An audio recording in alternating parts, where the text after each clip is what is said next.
듣기만 하면 20%밖에 안 남는다 그래요. 근데 보면 한 80%가 남는다 그래요. 그래서 제가 역사적인 팩트 사진만 가지고 여러분에게 말씀을 증거하려고 하기 때문에 저를 보시지 말고 화면을 많이 봐주시길 바랍니다.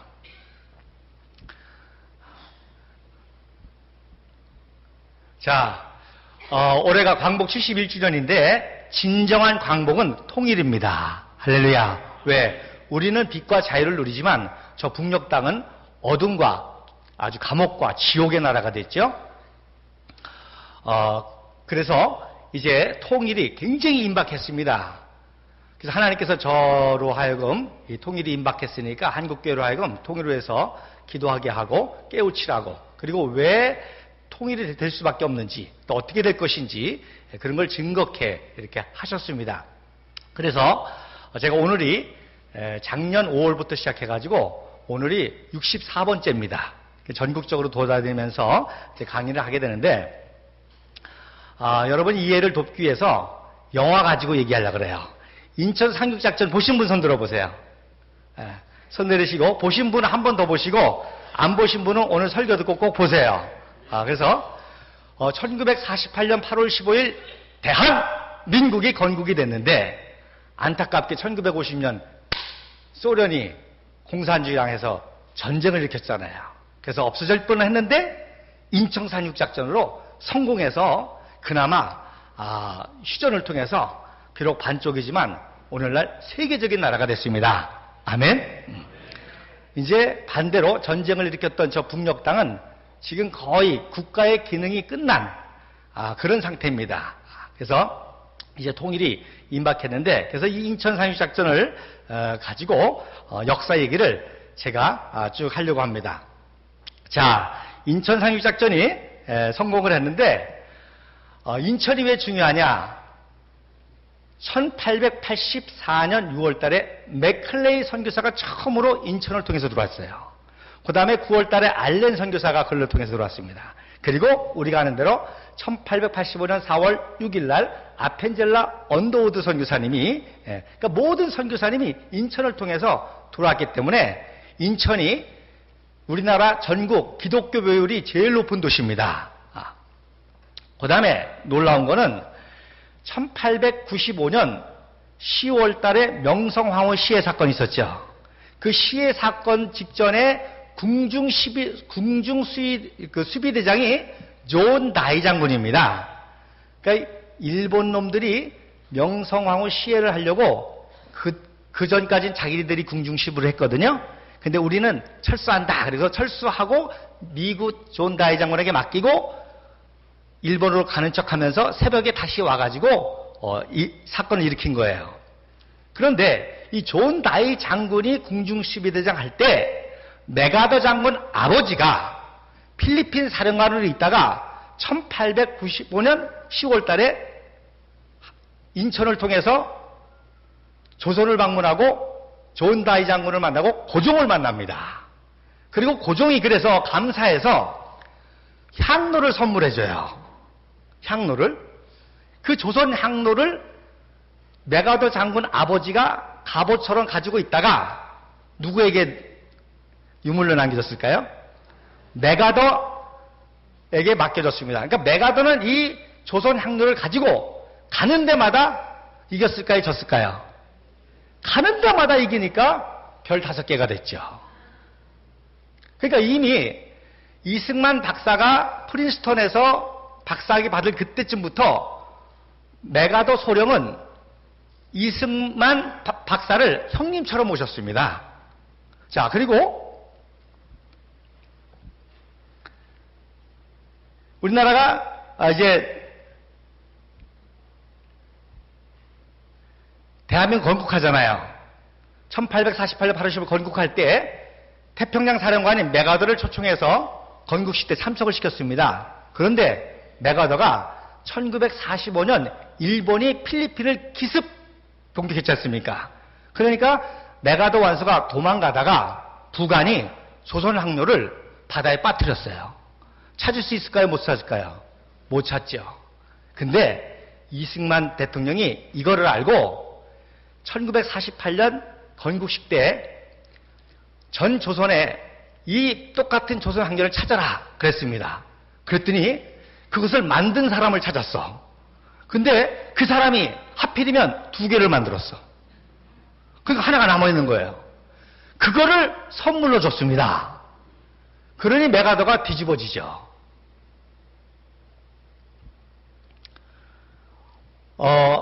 우리나라의 역사는 여기서부터 시작한다고 봐야 됩니다. 이게 1896년 5월 21일 배제학당 사진입니다. 이승만 청년이 입학하고 우리나라 역사에 제일 먼저 단발령을 했어요. 그리고 저 가운데 계신 분이 서재필 박사님이십니다. 그리고 배제학당에서 처음으로 목욕왕자를 할 때에 찍은 사진입니다. 그래서 정 가운데 저는 잘 안 보시겠지만 중절 모자를 쓰신 분이 서재필 박사고 그 옆에 등치 큰 분이 이승만 청년입니다.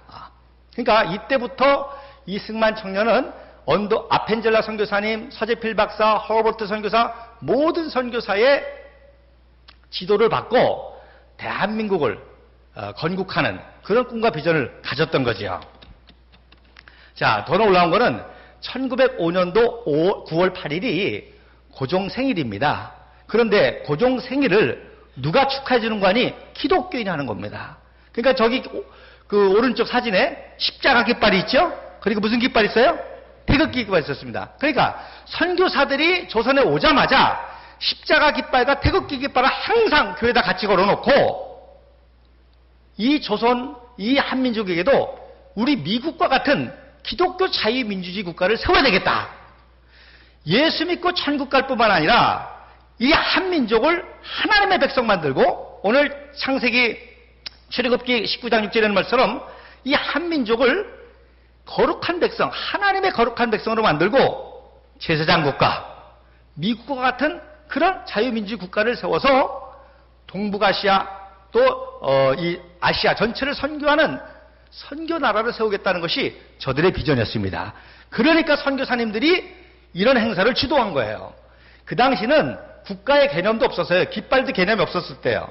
그때 선교사들이 십자가 깃발과 태극기 깃발을 함께 휘날리면서 기독교인들이 조선 건국 505주년 행사, 고종 생일 행사 이런 행사를 했던 겁니다. 그래서 이렇게 우리 한국교회가 그리고 한국 기독교인들이 이렇게 신앙과 민족을 같이 품고 나갔기 때문에 그 악랄한 일제치하에서도 독립할 수 있었고 건국할 수 있었고 구국할 수가 있었고 호국할 수가 있었고 한강의 기적을 일으킬 수가 있었고 곧 평화통일을 이루게 될 줄로 믿습니다.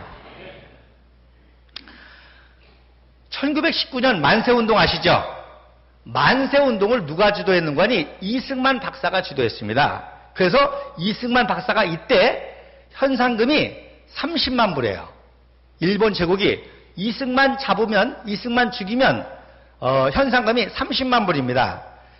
빈라덴이 이거 오늘날 시세로 말하면 3천만 불입니다. 얼마 전에 빈라덴이 죽었죠.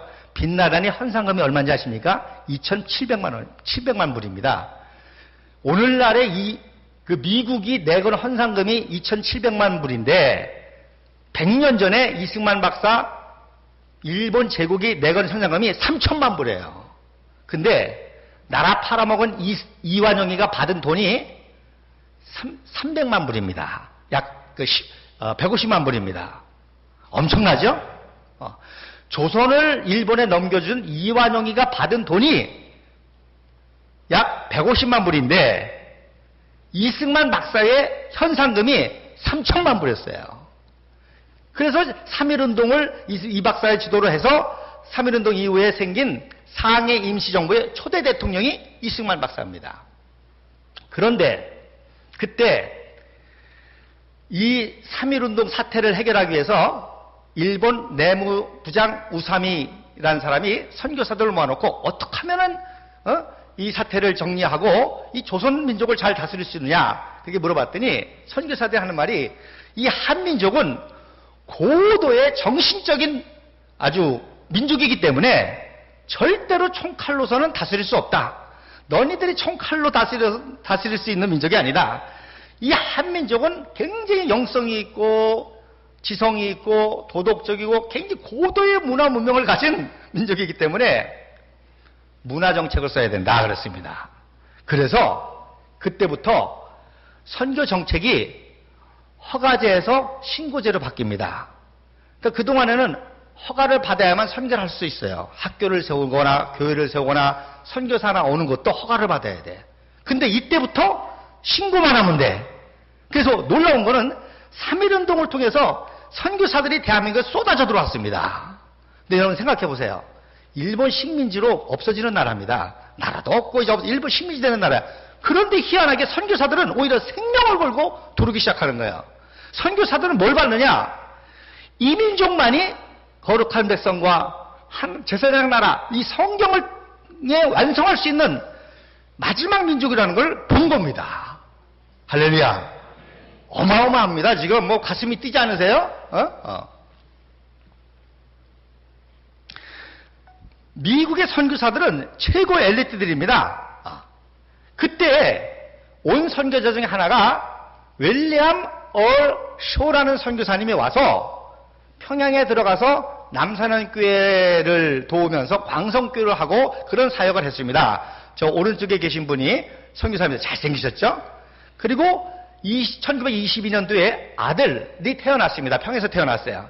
그러니까 평양에서 태어났으니까 대동강에서 수영하고 놀았죠. 그리고 기자조선 무덤에서 숨바꼭질하고 놀았죠.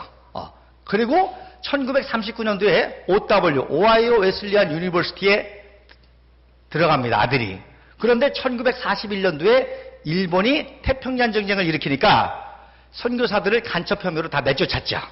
그래서 마지막에 선교 본부를 정리하고 나간 분 중에 한 분이 이 선교사님이십니다. 그런데 이 아들 선교사가 대학을 졸업하고 해군에 들어갔습니다. 미 해군에 들어갔어요. 해군에 들어가서 해군 장교가 돼가지고 저 고속정을 운전하는 겁니다. 그래서 저기 보면 맨 앞에 장교 두 사람이 있는데 잘생긴 사람이 그 해밀턴 쇼 선교사입니다. 그런데 이 소 선교사가 그러니 미국에서 태어난 최고 엘리트 선교사의 자녀인데 한민족 땅에 와가지고 우리 민족의 생수를 마시고 우리 민족의 공기를 마시고 우리 민족과 함께 놀았으니 얼마나 똘똘하겠어요. 그래서 1944년 6월 6일 날 아이젠하워 장군이 노르만디 상륙작전을 성공시키죠. 인천 상륙작전과 같은 노르만디 상륙작전을 성공시켜서 2차 세계대전이 끝나게 되는 거 아닙니까? 그때 아이젠하워 장군을 노르만디 상륙에 모신 분이 누구냐? 해밀턴 쇼 선교사입니다. 할렐루야. 그러니까 최고의 장교죠. 최고의. 영어도 하죠. 한국말도 하죠. 일본말도 하죠. 중국말도 하죠. 러시아도 했을지도 몰라요. 이 최고. 그래서 저기 운전하는 앞에 웃으면서 운전하는 게 소이고 그 뒤에 아이젠하워 장군이 이렇게 앉아있고 왼쪽에 커크 제독입니다. 그래서 이분이 운전했던 저 배가 미국 국가기념물입니다. 그리고 이게 오리지널 사진이에요. 이분이 2차 세계대전 끝나고 해방되자마자 한국에 와서 해군 출신이니까 대한민국 해군을 창설하는데 공헌합니다. 그리고 해군 사관학교를 창설하는데 공헌합니다. 인천 상륙작전에 누구를 주인공으로 하는 거 아니? 요 임병래 소위를 주인공으로 한 거예요. 임병래 소위가 해밀턴 쇼한테 배운 거예요. 그리고 이 임병래 소위는 평남 용강 출신으로 평안 숭인상업학교를 나왔는데 이 숭인상업학교가 선교사들이 세운 학교고 오윤선 장로와 조만식 선생이 세운 장로니까. 그러니까 이미 평양에서도 해밀턴 쇼 중위하고 임병래 소위하고 알았을 가능성이 있습니다. 근데 어쨌든 해군 사관학교에서 가르친 또 최고의 대한민국 해군이 임병래였습니다. 그 임병래가 인천 상륙작전을 성공시키기 위해서 인천 지역의 모든 정보를 이렇게 취합하는 그 엑스레이 작전을 하다가 마지막 날 부하들을 다 철수시키고 마지막까지 북계군하고 싸우다가 자기가 잡히면 안 되잖아요. 고문당해서 정부를 발송할 수가 있잖아요. 그러니까 홍시욱 하사하고 친구가 사람을 위하여 목숨을 버리면 이보다 더 큰 사랑이 없느니라. 그래서 동료들 다 살리고 마지막 한 발 남은 걸로 대한민국 만세! 하고 자결했습니다. 그 사람의 이야기를 영화한 게 인천 상륙작전입니다. 근데 이번에 소식 들으니까 이게 히트를 하니까 2탄을 만든다는 거예요. 모르긴 몰라도 2탄은 이 해밀턴 쇼 선교사 얘기를 할 것 같아요. 그래서 이 해밀턴 쇼 선교사가 이제 해군을 다 하고서는 1949년도에 하버드 대학에 유학을 갔습니다. 왜? 공부해서 다시 아버지 뒤를 위해서 선교사로 오겠다고. 그래서 하버드 대학에서 공부하는데 도서실에서 열심히 공부하는데 1950년 6월 15일 뭐가 났다는 거예요? 전쟁이 났다는 거예요. 공부가 될 것 같아, 안 될 것 같아요? 안 되는 거예요. 왜? 내 조국과 같은 나라잖아요. 그 아버지한테 편지 씁니다. 아버지, 내가 어차피 여기서 공부하고 한국 선교사로 가기로 했는데 지금 내 조국과 같은 한국이 전쟁 나서 위기인데 이때 가만히 있고 공부를 마치고 나중에 간다는 거는 내 양심이 허락이 되지 않습니다. 그러다가 요한복음 15장 13절의 말씀을 듣습니다. 사람이 친구를 위하여 목숨을 버리면 이보다 더 큰 사랑이 없느니라. 그래서 저기 부인하고 아들 남겨두고 하버드 대학 박사 포기하고 다시금 대위로 참전을 합니다. 그리고 참전을 해서 인천 상륙작전을 하니까 메가더 장군 직속부하가 되죠. 왜? 한국을 빠삭하게 하니까 모든 정부를. 그래서 여러분 영화 보시면 메가더 장군 옆에 미군 통역장교가 하나 따라 나옵니다. 그게 해밀턴 쇼 선교사나 아니면 누구냐? 언더우드 선교사님 3세 원이란 박사님이십니다. 그때 둘이 같이 해군 장교로 메가더 채측군으로 인천 상륙작전을 한 거예요. 그래서 요거는 언더우드 3세 사진입니다. 저 오른쪽에 해군 장교, 둘째 존, 셋째 원특한. 그래서 이분은 휴전해당까지 끝까지 통역장교로 일한 그런 분입니다. 여러분, 대한민국 역사는 곧 한국 교회 역사입니다. 선교사 역사입니다. 기독교 역사입니다. 그러니까 대한민국 역사를 왜곡하는 사람들이 왜? 기독교를 왜곡하는 겁니다. 왜? 파내면 파낼수록 기독교 역사가 드러나니까. 그래서 역사 교과서 문제의 핵심이 이겁니다. 하나님이 희한하게 역사 교과서, 우리나라 대한민국 역사 교과서를 왜곡시킨 장본인을 정면으로 만나게 주셨어요. 그래서 제가 막 강력하게 얘기했습니다.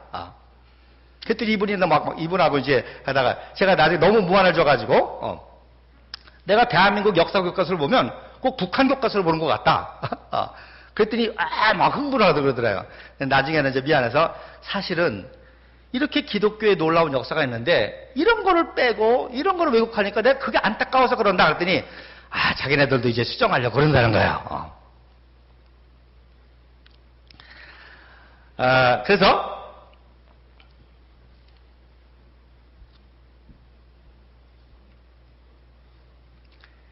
참전해가지고 이제 인천 상륙작전을 성공을 시키죠. 근데 성공시키기 전에 그때가 어때요?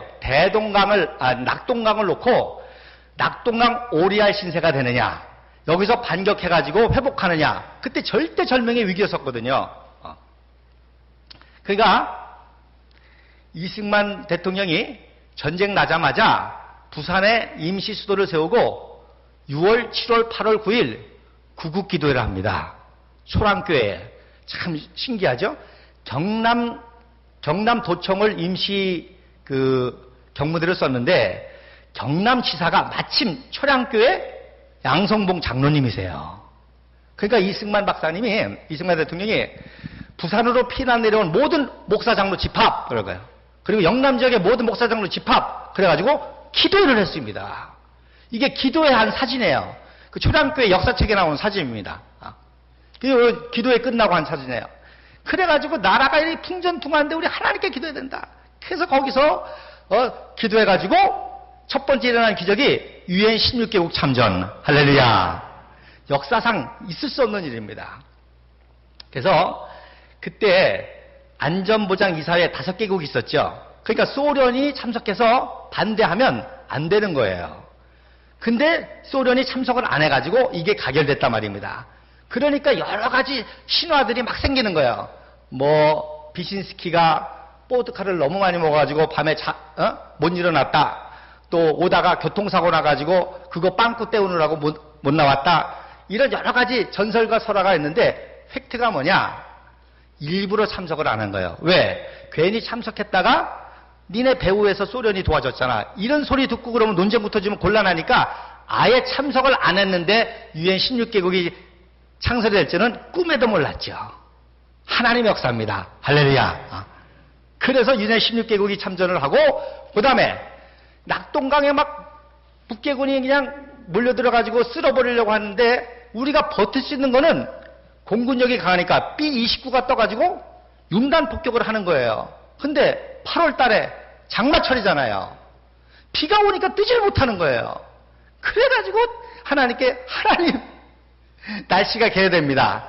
그랬더니 그 이후로부터 날씨가 화창해가지고요. B-29가 매일 떠가지고 박살을 낸 거예요. 그 다음에 세 번째로 인천 상륙작전을 한다는 걸 아는 한국 사람은 딱 2사람이야.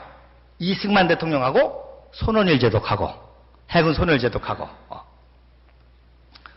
그런데 놀라운 거는 그 윌리엄 홀 선교사님이 아버지 선교사님이 한국에서 사역하다가 전쟁이 나니까 일본으로 도망갔죠. 선교사다 미국 사람이니까.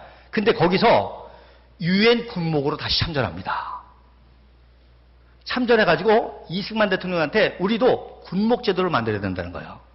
그래서 군목 제도로 가다가 9월 5일 날 이승만 대통령을 만납니다. 9월 5일 날. 그래서 겉으로는 군목 제도를 권유하는 거겠지만 속으로는 뭐 하겠어요? 인천 상륙작전 성공을 해서 기도한 거죠. 할렐루야. 놀랍죠?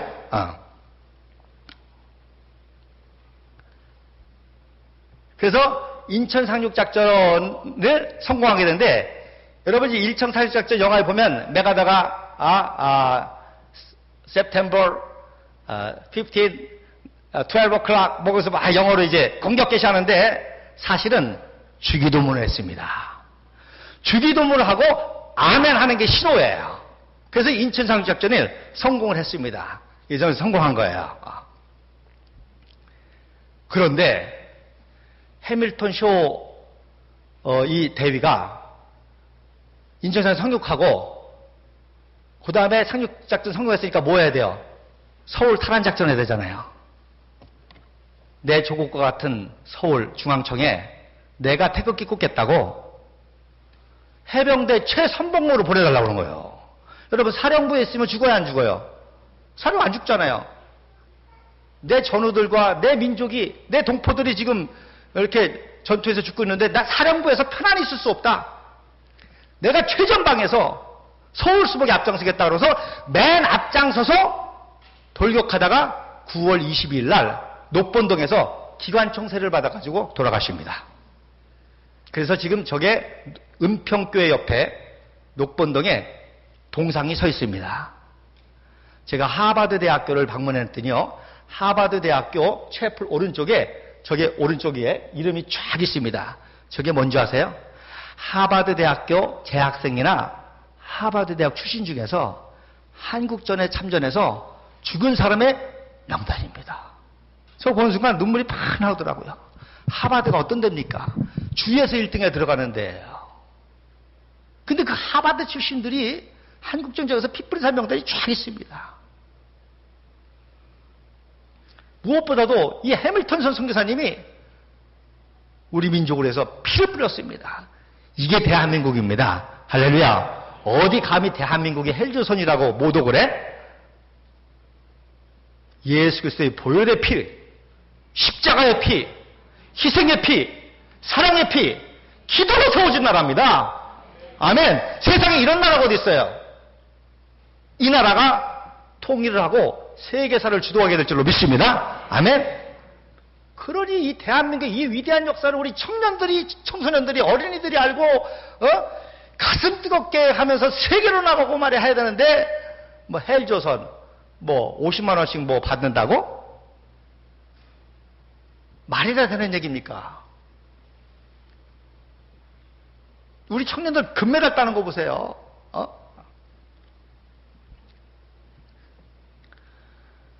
해밀턴 선교사님이 죽으니까 조의금 들어올 거 아니에요. 그 조의금 모아가지고 세운 게 대전의 모건대학교 채플입니다.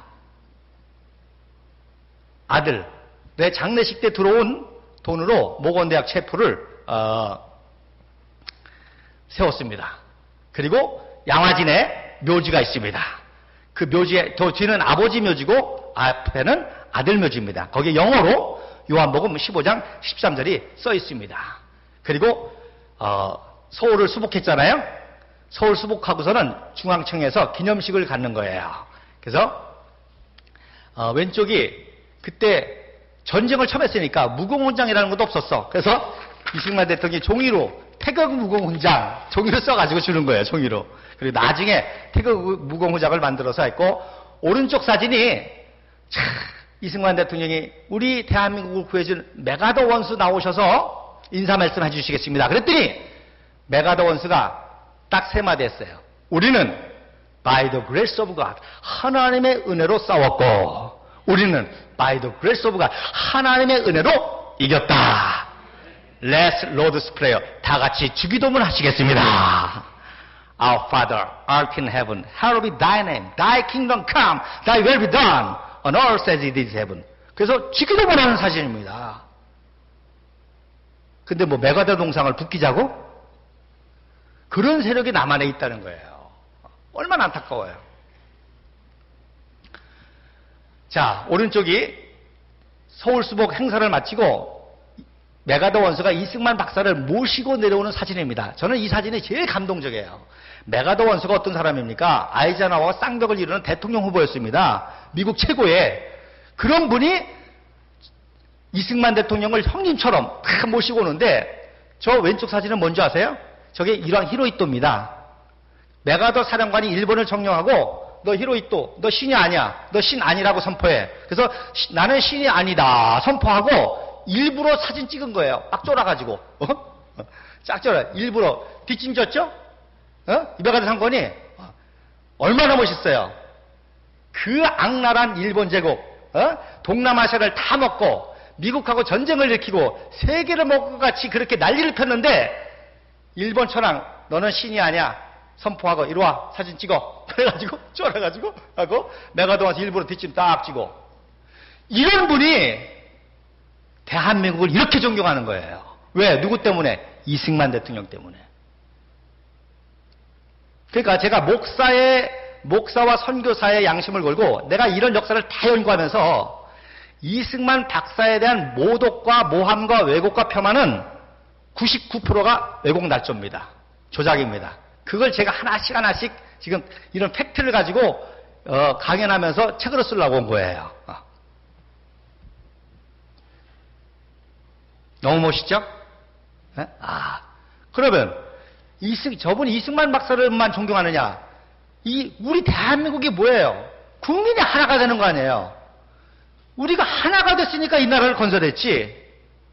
그러니까 대한민국 대통령에 대한 존경은 대한민국 국민에 대한 존경입니다. 대한민국 태극기에 대한 존경입니다. 애국가에 대한 존경입니다. 자, 시간이 많이 갔습니다만은 국제시장 봤죠? 국제시장 안 본 분 손 들어봐요. 꼭 봐야 돼요. 그리고 오늘 설교 듣고 한 번 더 보세요. 국제시장 맨 첫 장면이 뭐죠? 흥남척수작전입니다. 흥남척수작전. 거기에 막 서로 먼저 타려고 막 난리죠. 서로 먼저 타려고 막 하다가 물에 빠지고 떨어지고 뭐 아비규환이잖아요. 다 거짓말입니다. 이 윤재균 감독이 역사를 모르는 거예요. 일부러 그런 건 아니에요. 모르니까 10만 명이 피난한다는데 아마 이런 아비규환이었을 것이다 라고 생각해서 자기가 만들었지, 실제 역사는 보세요. 질서정연했습니다. 왜? 95%가 기독교인이었거든요. 기독교인이 교회별로 팻말 들고 모였습니다. 강북중앙침례교회 목사님이 팻말르골 뒤에 성도님 쫙 쓰고, 천안 하늘샘교회, 함흥 무슨 교회, 덕천 무슨 교회, 교회별로 모이니까 하루에 10만 명 모이죠. 지금도요. 내일 서울시청에서 구급기도를 해야 된다. 그러면 10만 명 모여 안 모여요? 교인들이 쫙 열려가 모인단 말입니다. 그러니까 알몬드 장군이 너무 놀란 거예요. 왜? 하루 사이에 10만 명이 모였으니까. 더 놀란 거는 10만 명이 모였는데 질서정연한 거예요. 이거 보세요. 어디 뭐 싸우고 그러는 거 있어요. 자, 거룻배로 이동해가지고 배 타는 겁니다. 자, 이동해가지고 순서별로 어디 아비규환이 있어요. 자, 저 줄 타고 올라갑니다. 누가 먼저 잡으려고 다리 잡고 그래요. 기독교인이. 당신 먼저 올라가시죠. 아니요, 장로님 먼저 올라가세요. 아니요, 권사님 올라가세요. 이게 배 꽉 찬 당면입니다. 자, 저기 왼쪽에 보세요. 웃잖아요. 항상 기뻐하라. 쉬지 말고 기도하라. 범사에 감사하라. 이렇게라도 참 배를 타고 탈출한다는 게 감사하다고 모인 겁니다.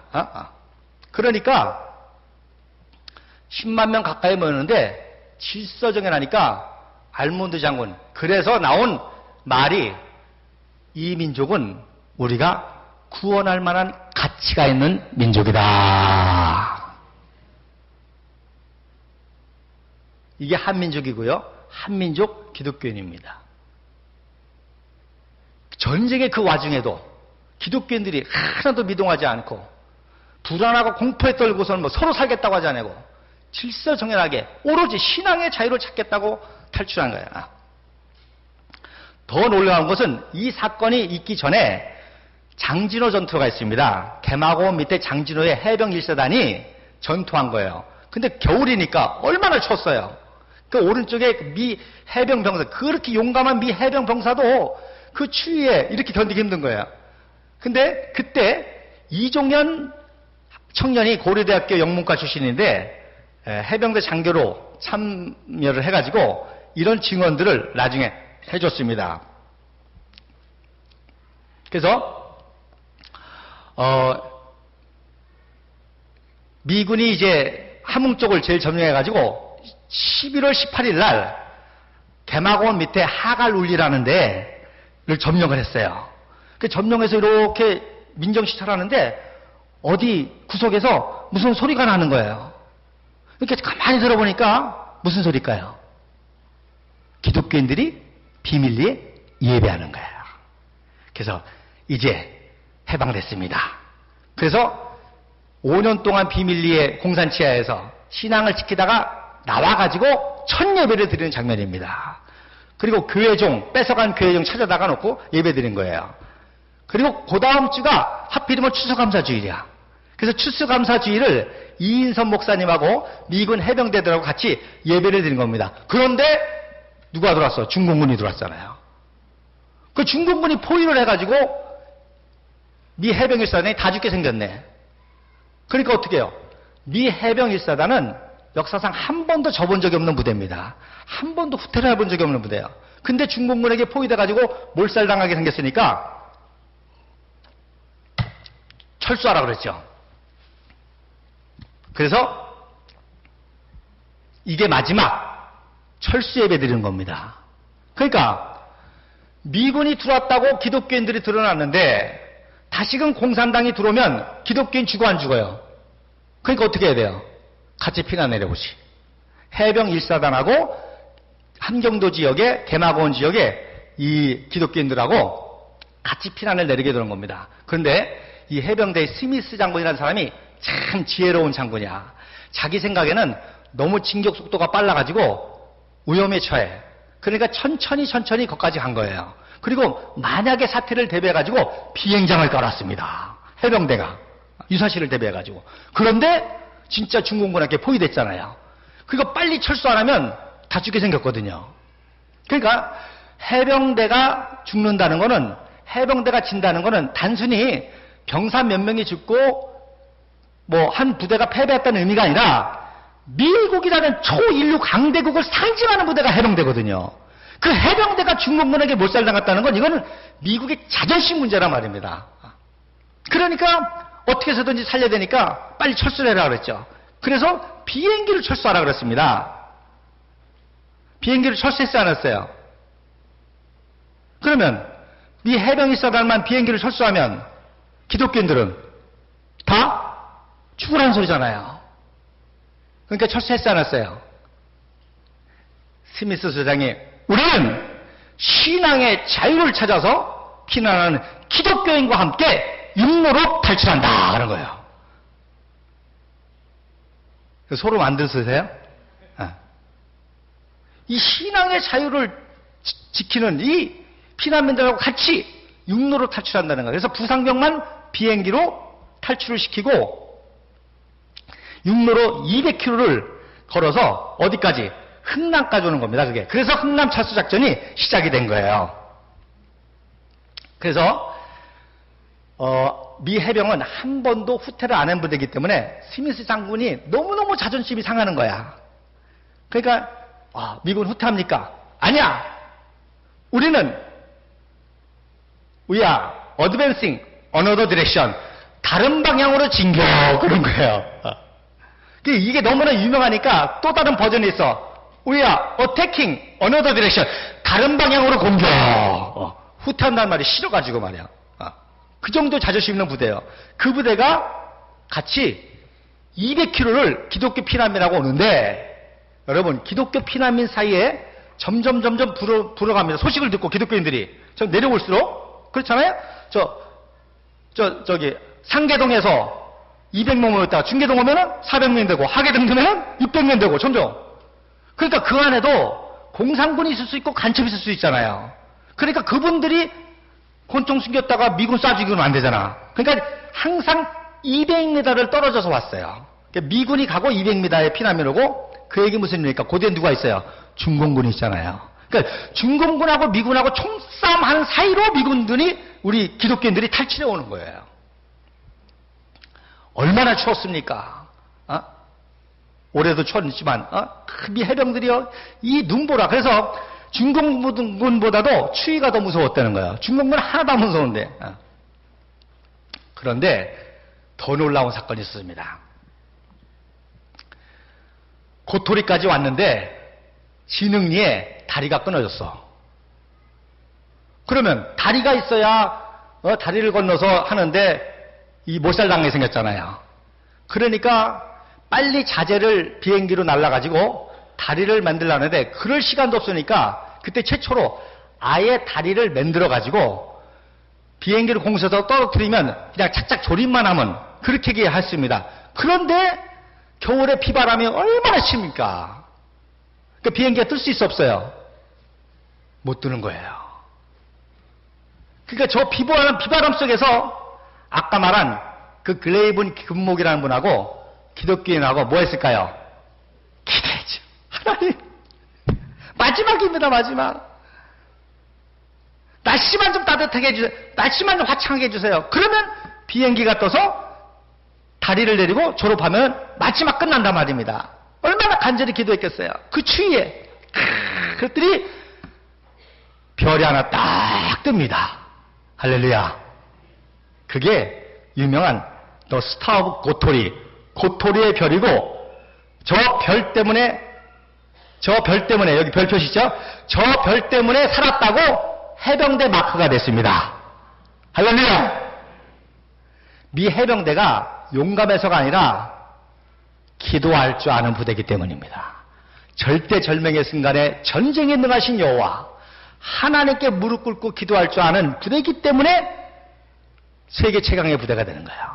그래서 이 중공군, 왼쪽은 중공군 사진이에요. 저렇게 인해 사진으로, 인해 전술로 막 몰고 들어오는데 그 다음날 얼마나 화창해요. 그래서 찍은 사진입니다. 기적의 사진. 이거 피난민들이에요, 피난민. 밤새 기도한 피난민들이에요. 밤새 기도했더니 밤하늘에 고토리의 별이 뜨고 아침에 화창한 거예요. 얼마나 감격스럽겠어요. 그게 기념촬영 찍은 거지. 이 피난민이에요. 그리고 드디어 한 분까지 옵니다. 저 보세요. 맨 앞에 한 16살짜리 학생이 불치기 같은 거죠. 저 뒤에 할아버지, 아줌마 오잖아요. 다 왔어요. 흥남에 식량 배급 받은 겁니다. 보세요. 놀라운 거는요. 그 용감한 미 해병들도 그 추위와 그거에 아까 모습 봤잖아요. 그런데 기독교인들은 쌩쌩해. 할렐루야. 그러니까 미 해병대들이 미치고 환장하고 팔딱 뛰겠어.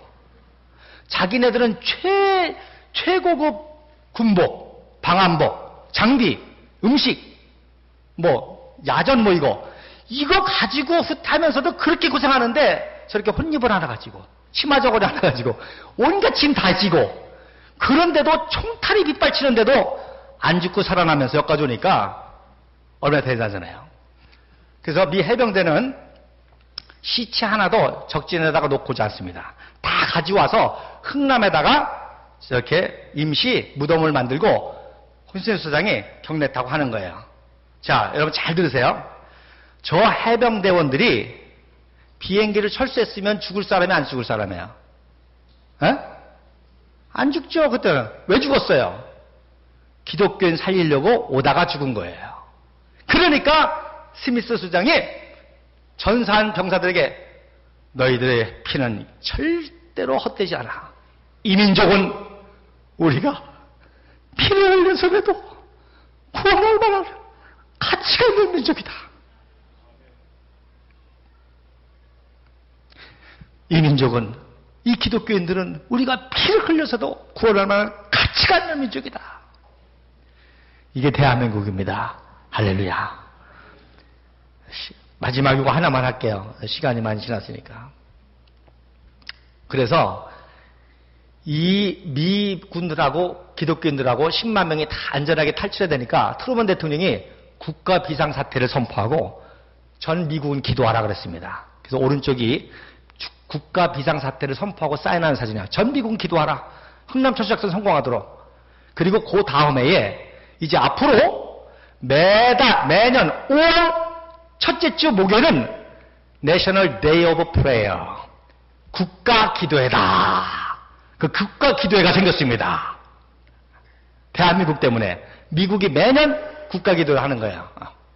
그래서 우리 조지 워싱턴도 기도하지 않았느냐. 그래서 이게 작년 올 5월 4일 날 제65회 기도회 팜프렛입니다. 이사야서 웨이크업 아메리카, 미국이 다시금 일어나라 말이야. 근데 저 기도의 시작이 어디서부터 시작했다고? 흥남 철수작전부터 시작되는 거야. 마지막으로 요것만 하고 마칠게요. 자, 이렇게 결국 휴전으로 끝나게 됐습니다. 아이젠하워 장군이 대통령이 돼가지고 휴전을 공약으로 세웠기 때문에 이제 휴전을 놓게 됩니다. 그래서 한국을 1952년 12월 2일, 3일, 4일 방문합니다. 그때 아이젠하워 장군에게 이승만 박사가 선물을 해야 되겠어. 왜? 대한민국을 도와줬으니까. 우리 민족을 살려줬으니까. 뭘 선물할까? 2조 백자를 할까? 고려 청자를 할까? 아니라 뭐래요? 태극기를 선물해요. 태극기를. 여러분 생각해 보세요. 36년 일제 식민지 당하고 막 생겼는데 동족상쟁 비극다고 지들끼리 전쟁해가지고 거지 같은 나라, 저 아프리카 가나나 나예배를 못한 나라, 태극기가 니네 나라만에게만 소중하지 최강대국 미국이 뭐가 소중하겠어요. 근데 이승만 박사가 태극기를 선물하겠다는 거야. 그래서 아이젠하워 대통령에게 태극기를 선물하니까 아이젠하워가 얼떨결에 선물이가 받아야 되잖아요. 한 손으로 받으려고 그러니까 어디 감히 대한민국의 태극기를 한 손으로 받느냐고 말이야. 그래가지고 두 손으로 받고 한 손으로 옮기고 악수하는 장면입니다. 여러분 너무 감동되지 않으세요? 세계 최강대국 대통령에게 그 당시 세계 최고 약소국 나라의 대통령인데 그 나라에 태극기를 선물하겠다는 거야. 그러면 왜 태극기를 선물하느냐? 세 가지 뜻이 있습니다. 첫째로 니네 미국 1904년도 가스라테프트 조약 비밀리에 맺어가지고 일본 니네 조선 먹어 우리 필리핀 먹을게. 그래서 우리 뒤통수 쳤지. 그 다음에 1919년 웰슨의 민족자결주의 우리 그거 믿고 3.1운동 일으켰는데 니네 안 데워져가지고 유관순 죽고 팔 잘리고 얼마나 고생했는데 그러나 우리 민족이 가장 어려울 때 동족 전쟁을 만나가지고 없어질 때 이제라도 도와주니 정말 고마워. 할렐루야. 그 대신에 째째하게 도와주는 줄 알고 왕창 도와줘. 그런 뜻입니다. 둘째, 니네 미국도 언젠가는 국제 리더십이 흔들릴 때가 있어. 그때 우리가 도와줄게. 그 다음에 이번 전쟁 끝나고 한미 동맹 맺고 우리나라 안보와 국방을 튼튼히 해서 경제 발전을 일으키면 니네 미국보다도 우리가 더 잘 살고 더 부강한 나라가 될 수 있어. 그럼 니네들도 보람이 있잖아. 그래서 너희는 미국을 도와주는 그런 우리나라가 될 거야. 그런 의미로 태극기를 선물했는데 놀라운 거는 이 세 가지가 1905년도 헐버트 선교사가 이승만 박사의 스승입니다. 헐버트 박사가 이미 예언한 내용입니다. 아까 말씀드린 가스라 테프트 조약을 맺을 때 헐버트 선교사가 너무너무 가슴이 아픈 거야. 자기 조국이지만 미국이 저렇게 치사하게 말이야. 뒤통수 치고 말이야. 그래가지고 이건 미국이 잘못됐다. 이것 때문에 미국은 반드시 뒤통수를 맞을 것이다. 그게 진중한 폭격입니다. 그리고 미국, 이 조선민족이야말로 미국이 어렵고 힘들 때 도와줄 수 있는 유일한 나라다. 그러니까 그때부터 이승만 박사 이승에게 배우고 가고 이때 태극기를 선물한 거예요. 할렐루야. 여러분, 통일이 가까웠습니다. 북한은요 거의 다 끝났어요. 이게 작년 1월 위성 사진입니다. 인공위성 하늘에서 찍은 거예요. 북한은 완전히 어둠이죠. 대한민국은 빛의 나라가 됐잖아요. 자연 나라가 됐잖아요. 그러니까 북한은 이미 국가 기능이 끝났습니다. 망하는 것만 남았어요. 어떻게 망할 것이냐. 그래서 세 가지 프로그램 프로세스가 있습니다. 첫째는 참수 작전이에요. 헤드컷. 김정은이 목 따는 거예요, 이제. 북한이 대한민국을 향해서 총알을 한 방 쓰면 끝납니다, 이제는. 그러면 그걸 비밀로 해서 우리는 참수 작전 들어갈 수 있어요. 이건 국제적으로 다 끝났습니다. 그러니까 북한도 그걸 알아. 왜? 대한민국을 향해서 대포라도 한 방 쓰면 내 목 달아나는 거 아니까 절대 못 합니다. 다 허풍치는 거지. 그러니까 맨날 동해안을 쓰는 거 아니에요. 동해안에만 쓰는 거예요. 그 다음에 우리가 두 번째, 암살 전술을 씁니다. 지금 대북 제재하죠. 대북 제재하니까 누가 죽게 생겼어? 김정은 밑에 있는 그걸 파워벨트라 그래요. 걔네들이 굶어 죽게 생겼어요, 지금. 그러니까 태영호 공사가 저랑 똑같은 넥타이 맺고 탈출했잖아요. 그게 무슨 얘기냐? 김정은이를 옹립한 그 주체 세력들이 죽게 생겼어요. 김정은이한테 죽든 지들끼리 싸우다 죽든 폭동 맞아 죽든 굶어 죽든. 왜? 대북제재 경제를 딱 조이니까. 그러니까 자기네들 스스로 우리가 살려면 김정은이 제거하는 수밖에 없다. 그래서 암살하는 거예요. 그러나 그런 과정에서도 싸우다 보면 피를 흘리잖아요. 세 번째, 요거를 쓰게 되세요. 김정은 체포작전입니다. 그러니까 황병서 같은 사람, 예를 들어서 야 황병서 김정은이만 체포해가지고 ICC 제소해. 그리고 우리랑 평화헌법 맺어. 그럼 피 한 방울 안 흘리고 통일이 되는 겁니다. 여러분, 김정은이 죽이는 거 나도 속 시원해요. 그놈 그냥. 근데 그게 교훈이 아니라 ICC 제소해서 국제법의 재판을 받게 하고, 사실 걔가 김일성이 손자라는 이유밖에 없잖아요. 우리 민족이 용서해 주는 거예요. 예수의 사랑으로. 동족 상징의 비극까지 겪었지만 그래도 우리 동족이다. 용서해 주는 거, 사면해 주는 거예요. 그래서 250명은 조사만 하고 25명은 기소까지 하고 살려주는 거예요. 그럴 때 야, 출애굽의 하나님, 포로의 해방의 하나님, 평화통일의 하나님이시구나.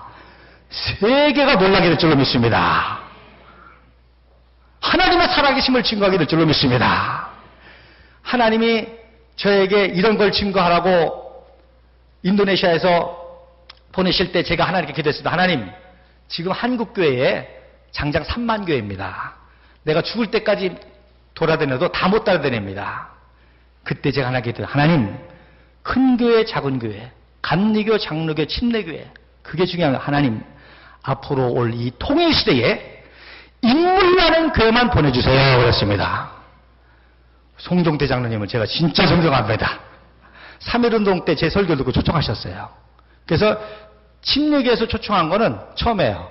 장로교에서도 내가 몇 초청을 받았지만 이 교회가요, 제가 보기엔 무시무시한 교회입니다. 왜? 통일시대에 인물나는 교회. 오늘 들어오자마자 장로님 3분 얼굴 뵀는데 그렇게 인상이 좋으세요.